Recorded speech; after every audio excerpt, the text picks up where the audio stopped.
Peace be upon you. So I recently read the book, Hadith Literature, Its Origin, Development, and Special Features by Mohammad Zubair Siddiqui. And this is meant to be kind of an introductory textbook for Hadith. And again, its origins, its development, and special features. And there's a number of points that he brings out in this book that, God willing, I want to cite and then expand upon.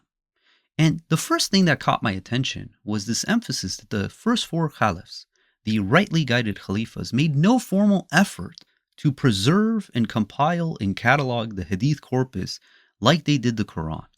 And this is very clear in the first quote. This is from page 23. It's in reference to Abu Bakr. It says, he also asked Muslims not to relate traditions which might cause discord among them. And I was able to find this actual reference. This is from Imam Zabi. It says, Hazrat Abu Bakr assembled the people following the death of the messenger and declared that you people attribute such narratives to Rasulullah about which you squabble. The generations coming after you will become even more entrenched in such disagreements. Therefore, it is necessary that you do not narrate anything by attributing it to Rasulullah. And then if someone inquires of you, say between us and you there is a book of Allah, it is therefore necessary that those things which the book has made permissible be allowed, halal, and those things which have been declared disallowed, haram, is prohibited. So this is the supposed narration that the book is citing from regarding that Abu Bakr was telling his people not to relate traditions that's going to cause discord. And it's worth noting that there was no formal effort to compile and preserve the hadith like there was for the Quran during the reign of the first four caliphs. And this shows that if they genuinely thought that the sunnah of the Prophet, his hadith, his traditions, were essential for the religion, that they would have made a formal effort to preserve it. But they actually did the opposite. They made an active effort to stop the spread of hadith. So it mentions on page 24 this narration that Abu Bakr, the first caliph, is reported to have collected 500 hadith, which he later destroyed because he suspected that it contains some hadiths related by unreliable people. This is on page 24. And here's the supposed hadith. Again, I'm pulling this from Imam Zabi. It says, Hazrat Aisha said that my father, Hazrat Abu Bakr, had collected a hadith of the messenger. And these were about 500 in number. Then one night, I saw that my father was tossing and turning in his bed. I asked him, are you restless because of some physical ailment, or has some news reached you regarding which you are feeling disturbed? My father did not reply to this. When the morning came, he said, daughter, bring me those hadith which are with you. Then he called for some fire and burnt them. Now this becomes very problematic to those who are propagating hadith. That why is it that Abu Bakr had such a reservation about the hadith he supposedly heard himself that he had in his possession, that he was willing to burn them rather than have them spread in the off chance that he misunderstood something or it's going to be interpreted in the wrong way? And that was the first caliph, Abu Bakr. And the second caliph, Umar, he was actually more strict in stopping the spreading of hadith. And we have this statement, this is in page 1, that it's in reference to Umar. It says he asked his companions not to narrate too many hadiths. And we see this in the book of Tabari, where Umar said to his people, he said, be exclusively devoted to the Quran and diminish the annotations of Muhammad. So here he's telling the people, stop citing Muhammad to focus on the book of God, the Quran. And we see Umar's apprehension towards hadith in a narration from Bukhari. This is Bukhari 114. It says, Ibn Abbas said, when the ailment of the Prophet became worse, he said, bring for me paper and I will write for you a statement after which you will not go astray. But Umar said, the Prophet is seriously ill and we have got Allah's book with us, and that is sufficient for us.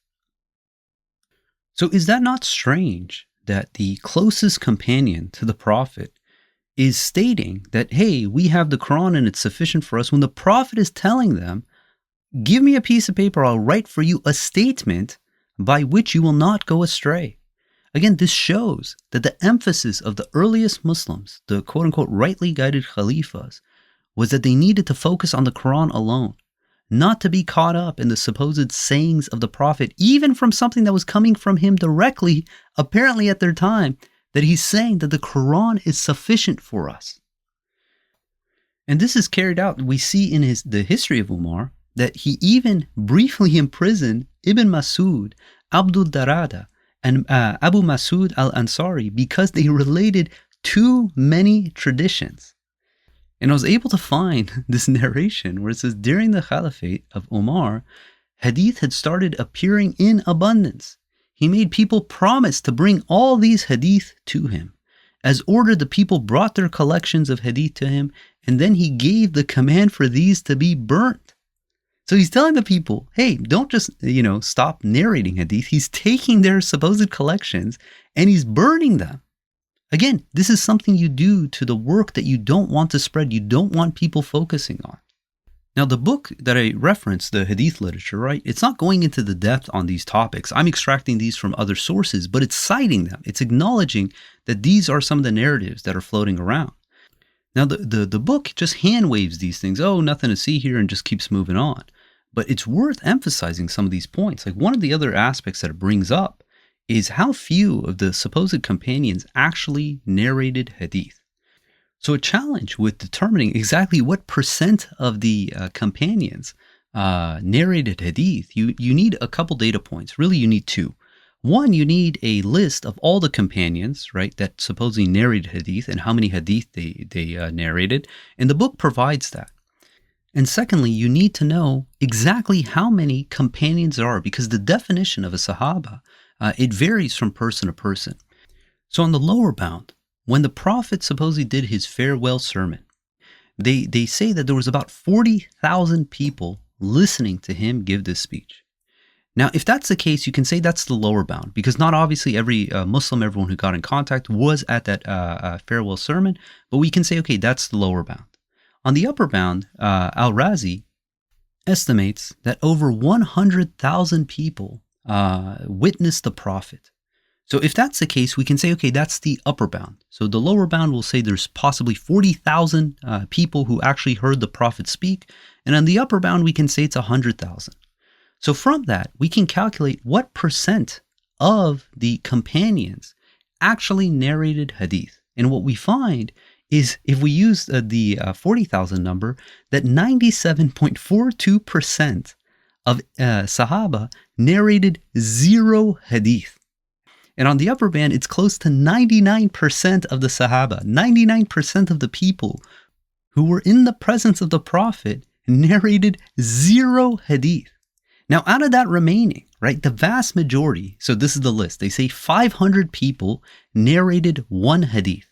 132 people narrated 2 hadith. 80 people narrated 3 hadith.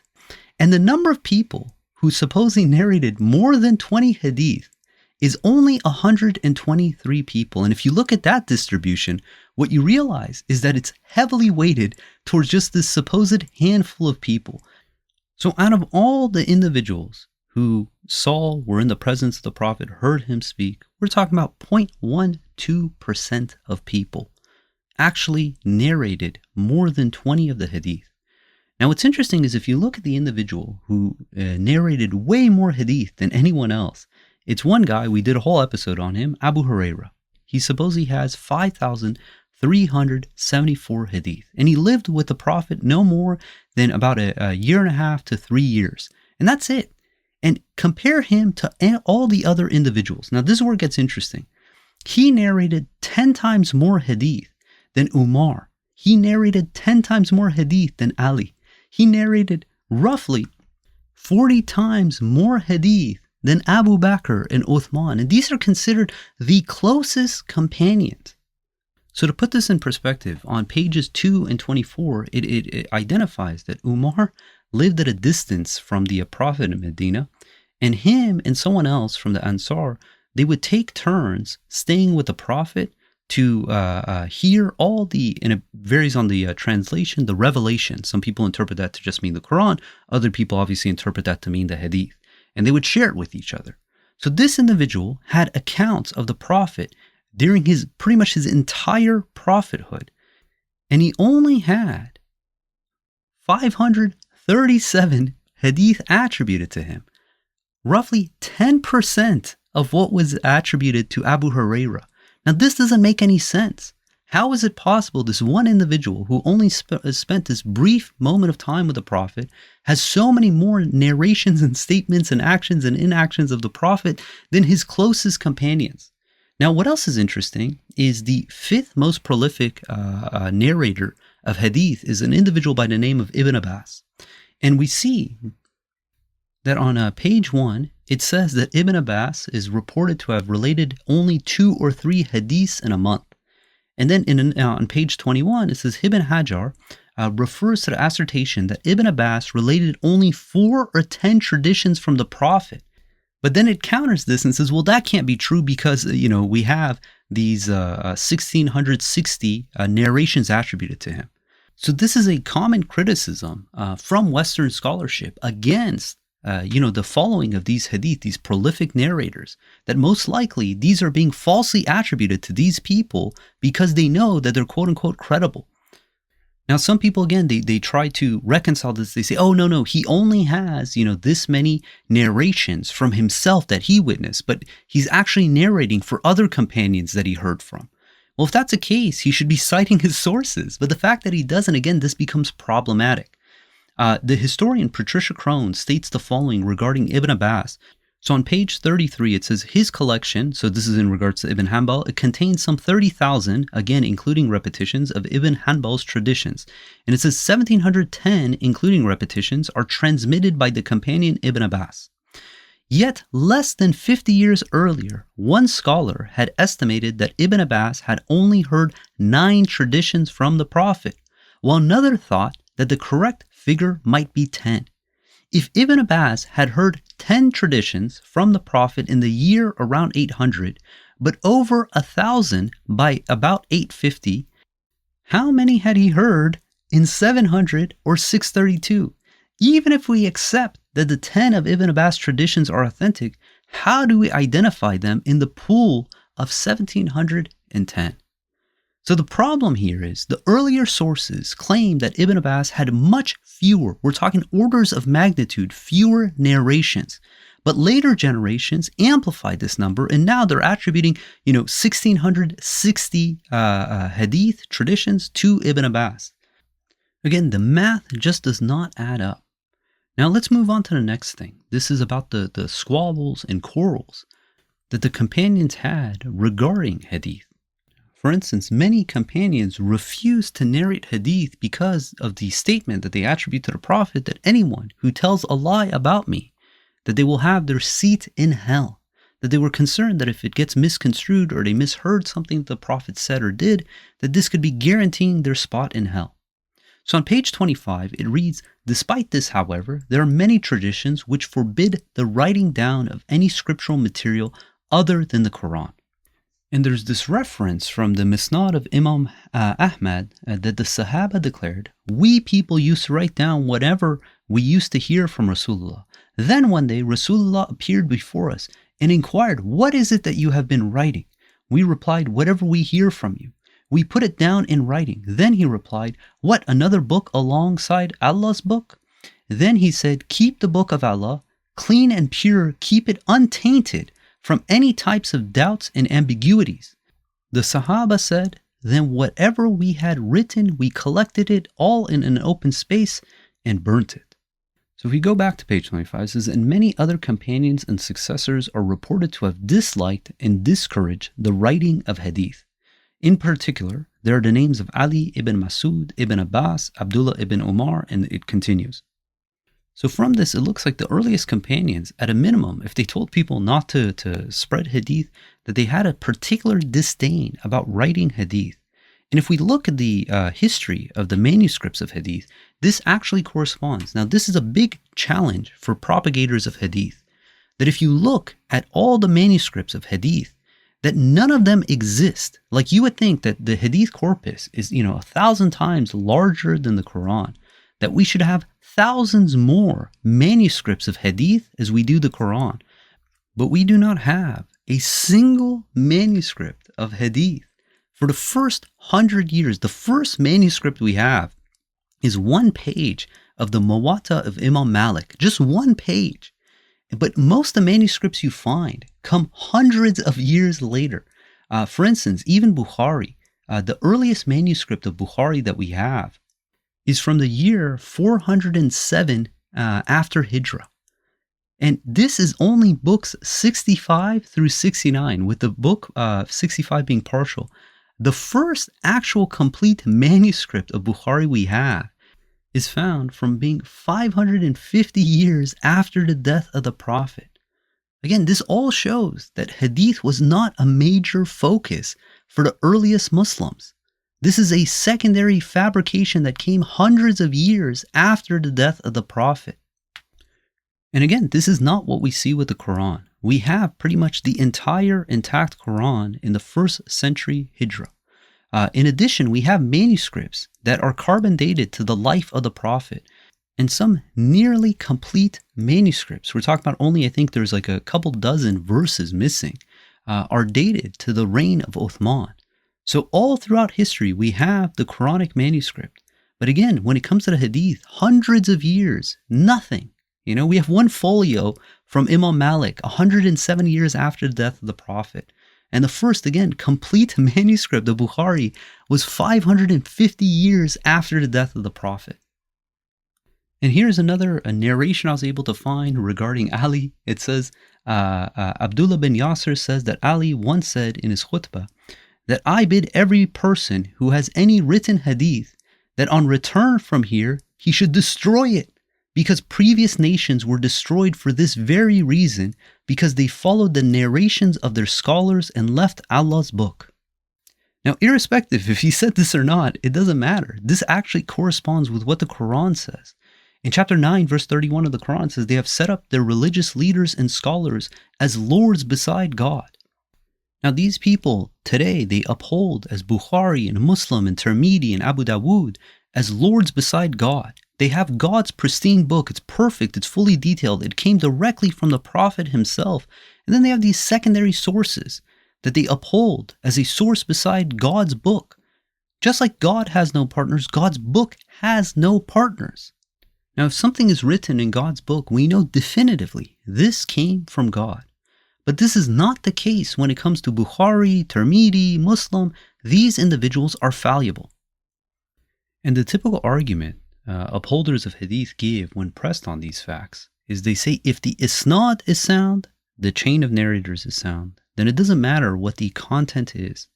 Now, what's interesting is when it comes to Bukhari, this is in page 63, it says, because Bukhari nowhere mentions what canons of criticism he applied to the traditions to test their genuineness, or tells us why he compiled the book, many later scholars have tried to infer these things from the text itself. So the criticism against Bukhari is that he's telling us his chain of narrators are sound, that he had this stringent, criteria. But he doesn't provide the biographical work he did to verify the trustworthiness of his chain of narrators.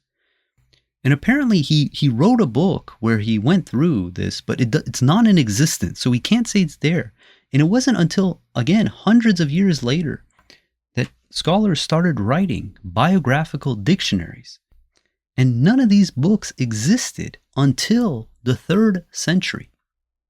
So imagine being 3 centuries deep and now trying to understand the trustworthiness of these supposed people. I mean, realistically, how much do you have to work off? So this becomes incredibly problematic. And we're just supposed to trust that, no, because Sahih Bukhari vetted all these, that we're just supposed to trust it. And again, this is the problem. You have hundreds of years go by. Now you have people writing these biographies of these individuals who lived in these remote locations and trying to judge their trustworthiness. Now we can claim, hey, they went through such diligence. But can you imagine risking your salvation for all of eternity on these Chinese whispers, these assumptions? Now in this same page, it gives this reference. It says, Al-Hakim gives several examples of forged and weak hadith having sound isnads.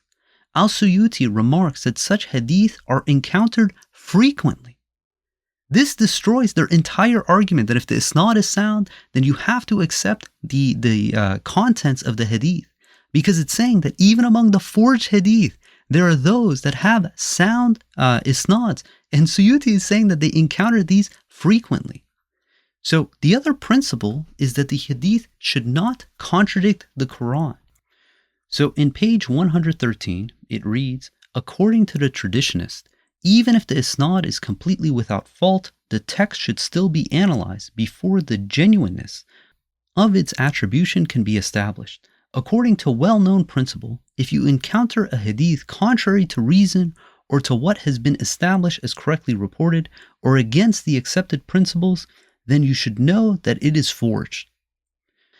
Yet consistently we see in the hadith literature that it's contradicting the Quran. The Quran says that there's 4 dietary prohibitions. You consult the hadith, you have a list of 40 dietary prohibitions. The Quran says that the ablution is 4 steps. You consult the hadith, it tells you that it's 8, 10, 11, 12 steps. The Quran tells us that the punishment for a married individual who commits adultery is 100 lashes, but you consult the hadith and they say it's stoning to death. And all these other extraneous laws, that if someone is drunk twice going to their salat, that they could be potentially executed. All this nonsense in the hadith corpus. And the book cites specific hadith from Bukhari that individuals find problematic. One regarding Adam's height, that it says when God created Adam, he was 60 cubits tall, and every human being since the creation of Adam has gotten progressively shorter. Because again, we can go and check the remains of ancient human beings, and we see that this pattern does not add up. That Adam was not 60 cubits, and human beings have not been getting progressively shorter. The other one, it's in Bukhari, that Abraham will pray to God on doomsday, saying, O Lord, thou hast promised me that thou wilt not humiliate me on the day of judgment. So this is considered a fabrication, and that most of the traditions concerning the advent of the Dajjal and the Mahdi towards the end of time are declared by the traditionists to be spurious, are included in the forged works.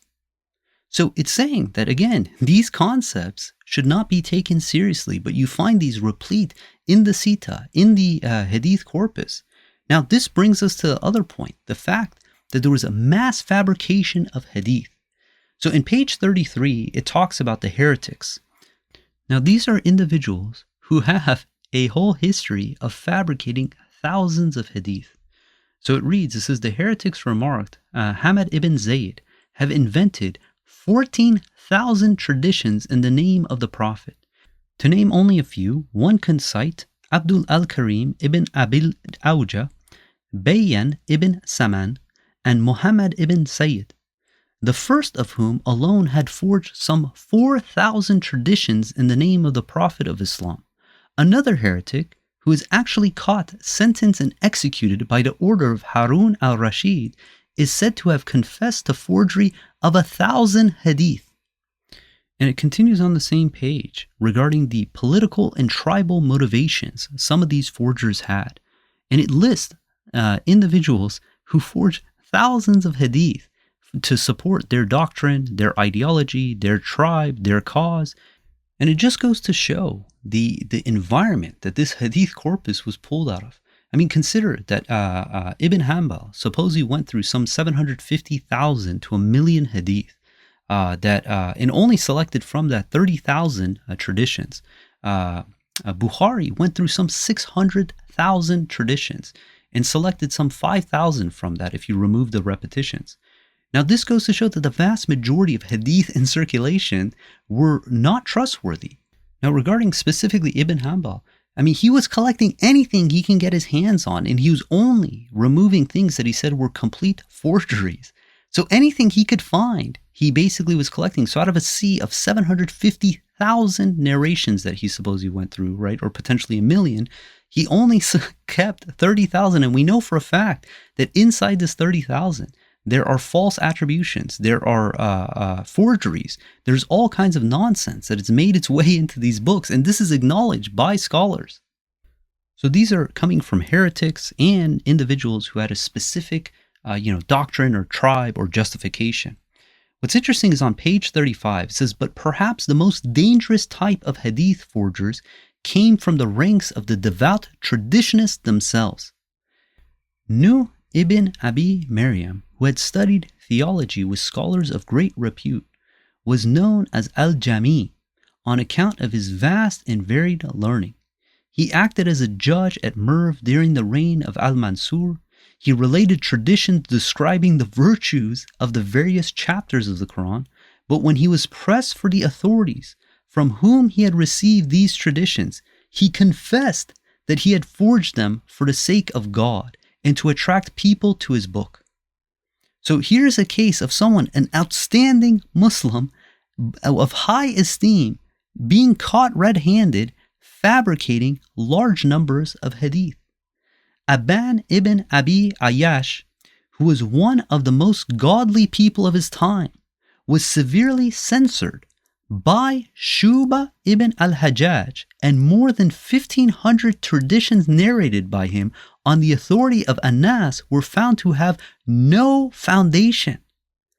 Ahmad ibn Muhammad al-Bahili was generally venerated for his piety, but when Abu Dawood looked into 400 traditions which were related by him, he found that they were all forged. Ahmad himself confessed to having forged traditions in order to make the hearts of the people tender and soft. Solomon ibn Amr was a contemporary of Ibn Hanbal and would fast by day and offer prayers by night, outdoing this many of his contemporaries. But he is characterized nonetheless by the critics as a liar and forger of traditions. Wahb ibn Hafs was generally regarded as a virtuous Muslim. His asceticism was so acute that it is said that for every 20 years he did not speak to anyone. Yet nonetheless he did not hesitate to forge traditions. These and many other well-intentioned and outwardly pious Muslims, and then it gives a list of them, held that it was permissible to forge traditions in order to attract people to the good deeds and warn them against evil. And then it continues listing the tens of thousands of hadith that were forged in the names of various companions. And this is just from what we know. This is what was uncovered. These people were held accountable. And to contemplate, what is their probability that they got this 100% right? That they didn't include forged and fabricated hadith inside their quote-unquote Sahih compilations. Recently I was reading about Muhammad Tawfiq Siddiqui, who was an Egyptian Muslim and physician who argued against the authenticity of hadith. And his arguments are very sound. It says that nothing of the hadith was recorded until after enough time had elapsed to allow the infiltration of numerous absurd or corrupt traditions, and that God has allowed this because the Sunnah of Muhammad as a whole was only meant for the Arabs of the Prophet's time, as only the Quran was necessary for Islam. Siddiqui concluded that the Sunnah of Muhammad was temporary and a provisional law, not divine revelation, wahi, meant for all of humanity. Muhammad Tawfiq Siddiqui wrote in an article, "What is obligatory for man does not go beyond God's book. If anything other than the Quran had been necessary for religion, the Prophet would have commanded its registration in writing, and God would have guaranteed its preservation." When we read God's book, the Quran, it consistently says that our only source of law is to be the Quran, that we should have no other hadith after it, that this is the only book we're responsible for upholding for religious salvation, that if we uphold some other laws other than what God has clarified in His scripture, we will be setting up partners next to God. And this is exactly what people have done hundreds of years after the death of the Prophet. The history of the earliest Muslims showed that hadith was not a cornerstone of their religion. The earliest caliphs made a deliberate effort to stop the spread of hadith, to try to get people to focus on the Quran alone. The vast majority of the Sahaba of the Prophet narrated zero hadith. Nearly 99% of them narrated nothing. And even if we look at what is supposedly attributed to these people, the math doesn't add up. How is it possible that one individual who's known as the father of a kitten has 5,700 30 narrations attributed to him when the closest companions only have a fraction of that, and they spent so much of their years and days with the Prophet. None of this adds up. Then, in addition, we see that these supposed Sahih narrations, they were compiled hundreds of years after the death of the Prophet, that the individuals that they're claiming are trustworthy, this information was not available until hundreds of years after that. How the heck were they supposed to know that these individuals were trustworthy when we have a rich history showing that the vast majority of hadith in circulation were fabrications? And these were not just fabricated by heretics. These are fabricated by individuals who are outstanding citizens in the eyes of the Muslims. So if we can't determine the trustworthiness of the individual and the trustworthiness of the contents of that, and for all intents and purposes, we see in the record that hadith, the manuscripts of them, are completely absent for hundreds of years after the death of the Prophet, this should allow us to realize that if you want to follow the path of God, you want to follow the path of the Messenger, the only way we can do that is through the Quran alone, and not through this conjecture that was created hundreds of years after the death of the Prophet by people who chose to abandon the Quran. And this is the testimony of the Prophet on the day of resurrection, says, "My people have discarded this Quran." Let's not make that mistake. Let's follow the Quran alone. All this gives us confidence that the book we have, this is our only source of religious law. It's our only path to salvation. That if you want to love the Prophet, you want to follow the Prophet, the way we do that is by upholding the Quran alone. God willing, we're going to end there. If you guys want to get in touch, please join us on our Discord server. We got a thriving community, a lot of good discussion. We have Quran studies, we have recitation, we have meditation sessions, and we would love to have like-minded individuals on the server. If you want to follow along the verses of the Quran, you can download the Quran Study app on the iOS App Store. If you don't have an iOS device, you can go to QuranStudyApp.com website. And if you want to get notes for today's talk and other discussions, check out the Quran Talk blog. And until next time, peace and God bless.